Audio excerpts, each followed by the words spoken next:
po ba, may mga prayers po tayo, na mabubuksan lamang, masasagot lamang yung mga prayers na yon kapag nag-obey ka sa Lord. Pwede po kasing pray tayo ng pray for revival. Fast tayo ng fast. Nagfa-fasting tayo. Sumeksi ka na dahil sa pagpa-fasting mo. Umiiyak ka na.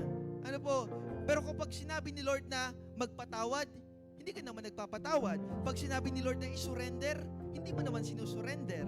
Kapag sinabi ni Lord na mag-repent, hindi ka naman nagre-repent.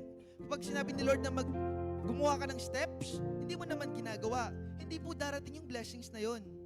Amen po? May mga blessings na dumadating once na simulan mo na sumunod sa ating Panginoong Yesus. Amen po? Hanggat hindi mo sinusunod ang ating Panginoon, kapatid, I'm sorry to say, pwedeng ma-block yung blessing ng Diyos sa iyong buhay. Amen po? Ganon ka makapangyarihan ng pagsunod.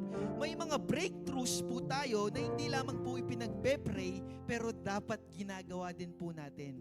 Amen po? Sabi nga, action speaks louder than words. Sabi mo sa katabi mo, mag-effort ka naman.